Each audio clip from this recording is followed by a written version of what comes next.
നമുക്കിന്നേ avocado shake ഉണ്ടാക്കാം. Avocado എന്ന് പറയുമ്പോഴേ സ്വതവേ എല്ലാവർക്കും അയ്യോ അവോക്കാഡോയോ വേണ്ടാന്നുള്ളൊരു പറച്ചിലാണ് ഞാൻ കൂടുതലും കേട്ടിട്ടുള്ളത്. വെറുതെ കഴിക്കാനാണ് കുറച്ചും കൂടി ടേസ്റ്റ് കുറവ്. പക്ഷെ അത് ഷേക്ക് അടിച്ച് കുടിച്ചാലുണ്ടല്ലോ നല്ല ടേസ്റ്റാണ്. അത് നമുക്ക് ഉണ്ടാക്കി നോക്കാം. ജസ്റ്റ് ഒന്ന് റൗണ്ടിൽ കട്ട് ചെയ്തിട്ട് ജസ്റ്റ് ഒന്ന് ട്വിസ്റ്റ് ചെയ്തെടുത്താൽ അത് ഓപ്പണായി വരും. എന്നിട്ട് ഐസ്ക്രീം സ്കൂപ്പ് ചെയ്തെടുക്കുന്ന പോലെ സുഖമായിട്ട് നമുക്കത് സ്കൂപ്പ് ചെയ്തെടുക്കാം കേട്ടോ. അതിൻ്റെ ഒന്നും വേസ്റ്റ് ഇല്ല. ആകെ ഒരു വേസ്റ്റ് എന്ന് പറയാനായിട്ട് ആ സീഡ് മാത്രമേ ഉള്ളൂ. ആ സീഡും വേസ്റ്റ് അല്ല. ഞാനിവിടെ അതിൻ്റെ സീഡ് കിട്ടിയിട്ട് ഇട്ടിട്ട് ഒരു 4-5 മരം ഉണ്ടായിട്ടുണ്ട്. അത്യാവശ്യം നല്ല ഹൈറ്റിലും വെച്ചിട്ടുണ്ട്. അതും കൂടെ ഒന്ന് എല്ലാവരും ഒന്ന് ട്രൈ ചെയ്ത് നോക്കൂ കേട്ടോ. ചെറിയ പീസാക്കി എടുക്കുകയാണ്. ഇനി നമുക്കത് നേരെ മിക്സിയുടെ ജാറിലേക്ക് ഇട്ട് കൊടുക്കാം. ഇനി ഇതിലേക്ക് 3 സ്പൂൺ പഞ്ചസാര ചേർക്കുകയാണ്. പഞ്ചസാരയോ ശർക്കരയോ കൽക്കണ്ടോ ചേർക്കാം കേട്ടോ.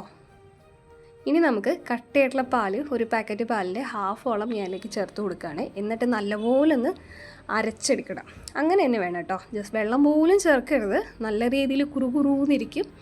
ഇതിപ്പോൾ ഷെയ്ക്കാക്കി ഇങ്ങനെ എടുത്തിട്ടുണ്ട്. ഇത് ഈ ഐറ്റം തന്നെ നമുക്കൊരു ഗ്ലാസ്സിൽ ഫ്രീസ് ചെയ്യാൻ വെച്ചാൽ ഒരു കോലും കൂടി ഇട്ട് കൊടുത്താൽ, ഒരു കമ്പ് കുത്തി കൊടുത്താൽ നമ്മുടെ ഐസ്ക്രീം റെഡിയാണ്. ഇതിപ്പോൾ ഞാൻ ഷെയ്ക്കായിട്ടാണ് എടുത്തിട്ടുള്ളത് കേട്ടോ.